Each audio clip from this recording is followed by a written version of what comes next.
रमजान मरहबा, रमजान मरहबा। मुख्तलिफ कोर्सेज में एडमिशन लेने के लिए हमारे ईमेल एड्रेस या इन नंबर्स के जरिए राब्ता फरमाएं। मुख्तलिफ मौज़ूआत जानने के लिए हमारे यूट्यूब चैनल को सब्सक्राइब करें और बेल आइकन को क्लिक कर दें ताकि हर नोटिफिकेशन आपको मिल सके। हमारे फेसबुक पेज को लाइक करें। अल्हम्दुलिल्लाहि रब्बिल आलमीन वस्सलातु वस्सलामु अला सय्यिदिल अंबिया वल मुरसलीन अम्मा बअदु फ़अऊज़ु बिल्लाहि मिनश शैतानिर रजीम बिस्मिल्लाहिर रहमानिर रहीम। अहकाम रमज़ान ट्रांसमिशन में आपको खुशामदीद कहते हैं। आज हमारा 15वां सिलसिला है और मौजू है सहरी की फ़जीलत और किस वक्त में सहरी करना अफजल है और सहरी का अफजल वक्त मालूम करने का तरीक़ा। आपके सामने हदीस की रोशनी में 9 फ़जीलतें पेश करता हूँ। नंबर 1, सहरी किया करो क्योंकि सहरी में बरकत है।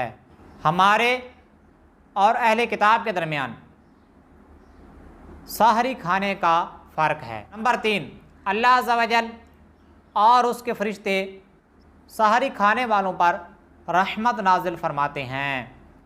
नंबर 4, जब भी हज़ूर सैयद आलम सल्लल्लाहु तआला अलैहि वसल्लम किसी सहाबी को सहरी के लिए बुलाते तो फरमाते आओ बरकत वाला खाना खा लो।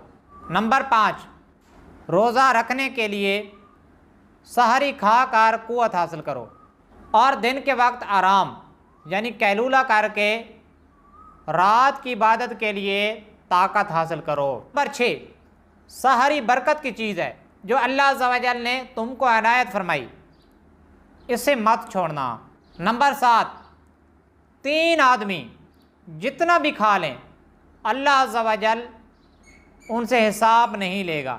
नंबर 1, रोज़ादार अफ्तार के वक्त सहरी खाने वाले और वो मुजाहिद जो इस्लाम की सरहदों की हिफाजत करे।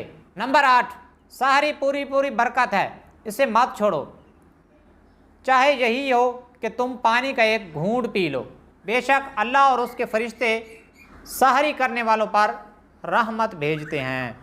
नाज़रीन, आपने हज़ूर सैयद आलम सल्लल्लाहु अलैहि वसल्लम के फ़रामीन को सुना कि सहरी करने में हमें सवाब भी मिलेगा और जिस्मानी फ़वाइद भी हासिल होंगे। हज़ूर सल्लल्लाहु अलैहि वसल्लम ने सहरी करने को नाश्ता फरमाया है। हज़रत सैयदना इरबाज़ बिन सारिया रज़ियल्लाहु तआला अन्हु फरमाते हैं कि एक मरतबा हज़ूर सल्लल्लाहु अलैहि वसल्लम ने रमज़ानुल मुबारक में मुझे सहरी के खाने के लिए बुलाया और फरमाया आओ बरकत के नाश्ते के लिए। अरबी में सहरी किसको कहते हैं? लुगत की किताब अल कामूस में है कि जो सुबह के वक्त खाना खाया जाता है उसको सहरी कहते हैं। हज़रत अल्लामा मौलाना अली बिन सुल्तान मोहम्मद अल मारूफ मुल्ला अली कारी रहमतुल्लाह अलैह फरमाते हैं बाज़ों के नज़दीक सहरी का वक्त आधी रात को शुरू हो जाता है। सहरी में ताख़ीर अफजल है कि हज़ूर सैयद आलम सल्लल्लाहु तआला अलैहि वसल्लम ने फरमाया कि 3 चीज़ों को अल्लाह अज़्ज़ा वजल महबूब रखता है। नंबर 1, अफ्तारी में जल्दी करना। नंबर 2, सहरी में ताख़ीर करना। नंबर 3, नमाज के क़याम में हाथ पर हाथ रखना। आपने सुना कि सहरी में ताख़ीर अफजल व मुस्तहब है और सवाब मिलता है, मगर इतनी देर भी ना की जाए कि सुबह सादे का शुबा होना शुरू हो जाए। फिर सवाल पैदा होता है कि ताख़ीर से मुराद कौन सा वक्त है? तफसीर नाइमी में मुफ्ती अहमद यार खान नाइमी रहमतुल्लाह अलैह फरमाते हैं इससे मुराद रात का छठा हिस्सा है। फिर ज़हन में सवाल पैदा हुआ कि रात के छठे हिस्से को कैसे मालूम किया जाए। सुन लीजिए, ग़ुरूब आफ्ताब से सुबह सादिक तक ये रात कहलाती है। सूरज 7 बजे ग़ुरूब हुआ और सुबह सादिक 4 बजे हुई, तो ये टोटली 9 घंटे बन गए।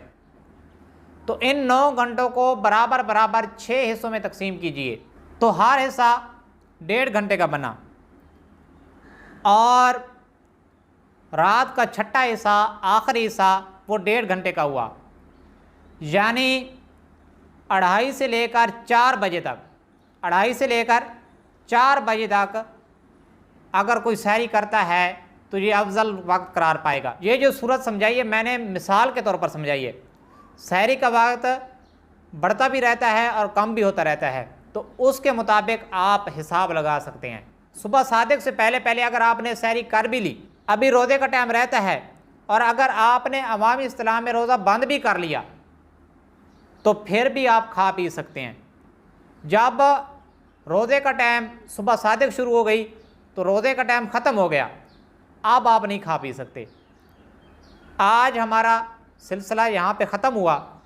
कल इंशाअल्लाह अज़्ज़ा वजल अगले सिलसिले में हम मिलेंगे और हमारा मौजू होगा अहकाम अफ्तारी। अल्लाह अज़्ज़ा वजल से दुआ है कि हमें इस पर अमल करने और दूसरों तक पहुँचाने की तौफ़ीक़ अता फ़रमाए। आमीन बिजाह नबी अमीन सल्लल्लाहु तआला अलैहि वसल्लम। रमज़ान मरहबा।